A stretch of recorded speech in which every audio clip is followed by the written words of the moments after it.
Hello, my name is Raluca Georgescu and we are here at GPeC E-Commerce Summit May 2014. I am here with Chris Goward, our special guest, the President and CEO of WiderFunnel. Right, great. Thanks for the invitation to talk. How did you feel here in Romania? It was excellent. You know, first time in Bucharest, and the people are fantastic. So it's been great. A lot of smart people here doing really innovative stuff. So it's been good. So you had a chance to network with them? Yeah, I had a chance to chat with some good people here, and yeah, I'm impressed. Did you have a chance to take a look at the online shops in Romania? I haven't been shopping much in Romania. There's a bit of a language barrier, I have to yeah, admit. of course. But I did take a look at some of the websites of some of the people that were here. Yeah. We are very much in the beginning from the point of view of conversion optimization processes. And I wanted to ask you, you were saying in your presentation that conversion optimization should not be understood as a project, but as a process, a profit center. Could you explain it a little bit more? Yeah, you know, in the early days of conversion optimization, a lot of people were approaching it as a one-time project. You know, and I think the word optimization is a little misleading. People think they can get optimized, but you never really arrive. And the best companies are ones that have instilled this as an ongoing strategy where you're constantly testing and improving and using testing as a decision-making method. And that never ends, right? I mean, the question of when to end is really when do you need to not make business decisions? So those are the ones that are getting the best results. Yeah. Okay. Could you tell us a few mistakes, typical mistakes that online shops make and they optimize after A/B testing? Yeah, well, I think a lot of it comes down to following these so-called best practices, you know, and there's a lot of... Yeah, but some of the best practices you told us are not exactly best practices. Right, yeah, and they don't work in a lot of cases, but they might work in some. There's some exceptions to every rule in both directions, right? Some things work great in certain situations, but they don't in others. So you got to test it with your particular environment and type of target audience. And so test practices, as you said in your presentation. Yeah, turn best practices into test practices, exactly. And so it's mainly, I mean, that's the message that I bring across, is that a lot of times people are looking for sort of silver bullets or, you know, these top 10 tips.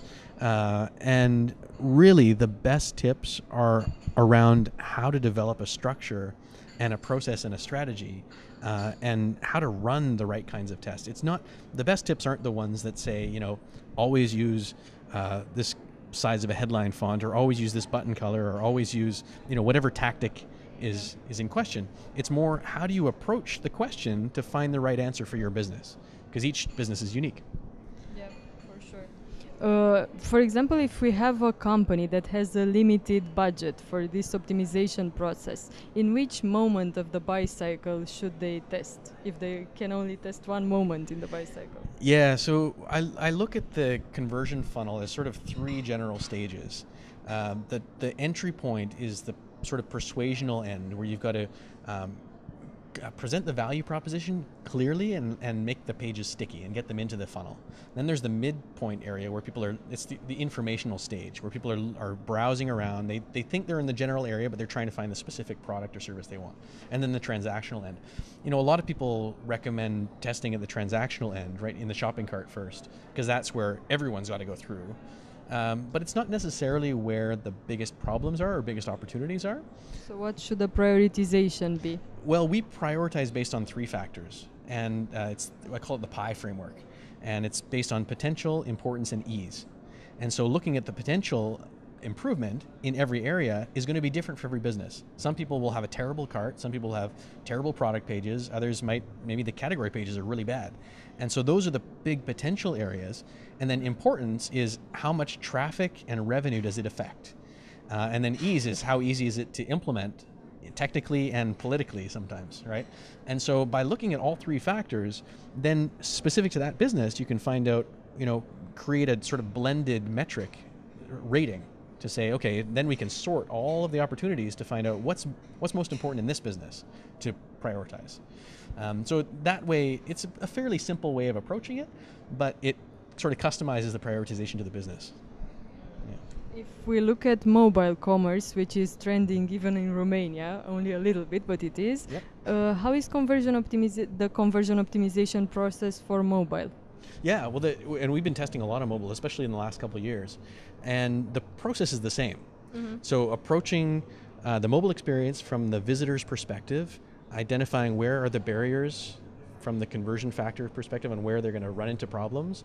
How do you create a more persuasional experience? The difference in mobile is that a marketer has to be even more focused on the one message and the one thing you want them to focus on, because obviously the size is so much smaller. So it's more difficult for marketers, because marketers are very bad at being focused, right? Generally. But it's a good discipline, because actually you can learn a lot of things in mobile that you can then apply onto the desktop, and we're seeing some good benefits there, because once you've been that focused, it's much easier to say, look at the desktop and think it's so luxurious. But aren't they different contexts though? Yes, absolutely, yeah, and for sure, different contexts need to, right? You've got to sometimes optimize for different conversions, absolutely. But that discipline mentality is really helpful. So the process is the same. Usually the technology is pretty much the same, because if it's a website, and it's just a matter of the tactics that can be different. As we were talking about online marketers, what trends do you see that online marketers could benefit from this year?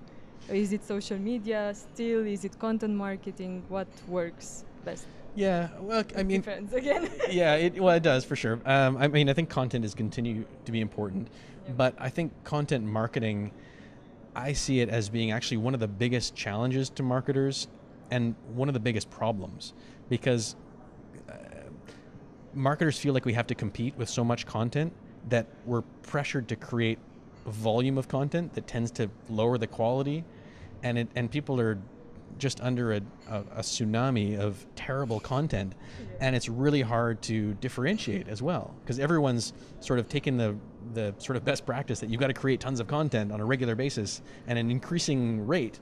And I think what's going to happen is that there's going to become content fatigue, and marketers are actually going to find better results by scaling back and focusing on what content that actually answers people's questions and is relevant to them and is high quality. And those that become to get a reputation, build a reputation of producing quality content, are actually going to get further ahead than just the volume that's happening right now.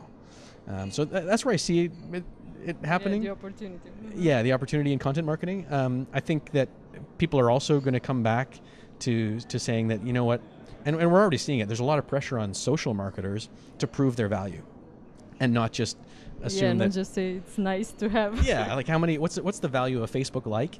To a lot of businesses, probably not much. And yet people are spending a lot of money building these things, strategies to create Facebook likes. That's starting to die, and people are starting to get more focused on business benefit. So I see that happening increasingly in the next couple of years.